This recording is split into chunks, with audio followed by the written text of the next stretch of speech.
नमस्कार दोस्तों, एक कहानी एक लड़की की है। उसका नाम प्रियंका था। वह एक अस्पताल में काम करती है। प्रियंका बहुत खुश थी कि बहुत कोशिश करने के बाद उसकी अस्पताल में नौकरी लग गई थी। उसे लग रहा था कि वह अस्पताल में बच्चों के साथ समय बिताने वाली सहायक नर्स की पोस्ट पर है, लेकिन उसे इस बात का नहीं पता था कि उसे एक बहुत ही खतरनाक काम मिला था। वह नाइट शिफ्ट पर काम करती थी और अक्सर रात के समय अकेले ही जगह जगह चक्कर लगाती रहती थी। एक रात उसने अचानक एक कमरे के बाहर अपने सीनियर नर्स के साथ एक मरीज को खड़े देखा। तो प्रियंका अपने सीनियर नर्स के पास चली गई और उससे पूछा कि ये मरीज आपसे क्या बातें कर रहा था। सीनियर नर्स ने प्रियंका को बताया कि वह मरीज एक अजीब घटना के बारे में बता रहा था। उन्होंने प्रियंका को बताया कि उस मरीज को रोज रात को एक लड़की दिखती है और उससे बात करती है। उस मरीज ने सीनियर नर्स से उस लड़की के बारे में बताते हुए कहा कि वह बहुत ही अजीब थी। उसके आंखें जली हुई थीं और उसके हाथ बहुत ही काले थे। प्रियंका को इस बात को सुनकर बड़ा आश्चर्य हुआ और सोचा कि शायद यह मरीज पागल हो गया है या फिर उसे भ्रम हो रहा है। दोस्तों, रात के करीब 12 बजे प्रियंका अपनी नॉर्मल चेकअप के लिए वहीं जाती है जहां वह मरीज था। प्रियंका उस कमरे के बाहर खड़ी होती है और उसे लगता है कि उसे कोई देख रहा है। उसे अनुभव होता है कि उसके ऊपर हवा का झोंका चला आ रहा है जो उसके हाथों को छूता है। उसे लगता है कि अब वह बेहोश होने वाली है, लेकिन फिर वह अपने आप को संभाल लेती हैं। फिर थोड़ी देर बाद उस कमरे की खिड़की से एक लड़की आते हुए दिखाई देती है, जो सीधे उसे ही देखती हुई उसकी तरफ आ रही थी। प्रियंका उसको देखकर एकदम से घबरा जाती है।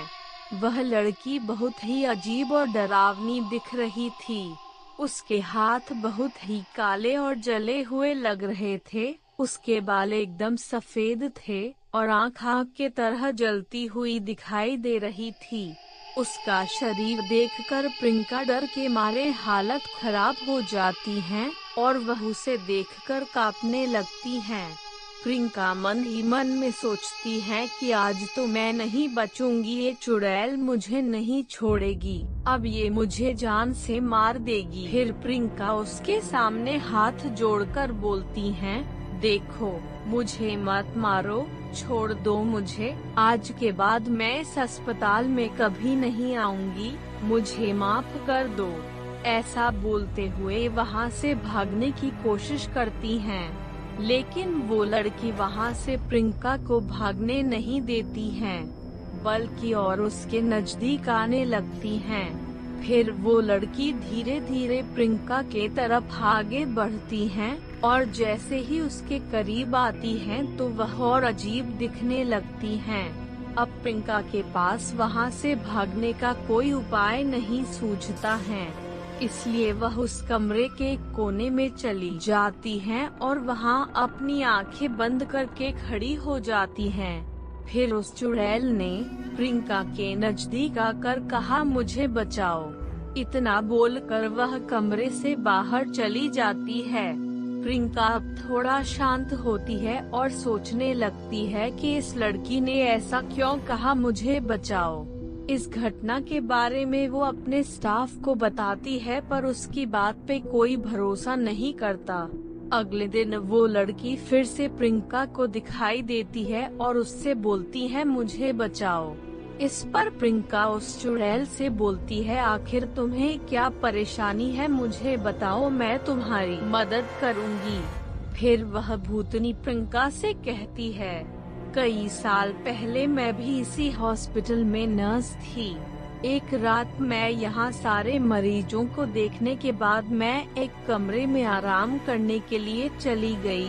मुझे पता नहीं चला कि कब मेरी आंख लग गई और मैं सो गई। कुछ ही देर में पता नहीं कैसे वहाँ आग लग गई और मैं वही जल के मर गई। हॉस्पिटल की बदनामी ना हो जाए इसलिए हॉस्पिटल वालों ने इस बात को बाहर फैलने नहीं दिया और मेरी लाश को हॉस्पिटल के पीछे ही दफन कर दिया। तब से मैं चुड़ैल बन के भटक रही हूँ, मुझे मुक्ति नहीं मिल रही है। तुम मेरा क्रियाक्रम करवा दो ताकि मेरी आत्मा को मुक्ति मिल सके।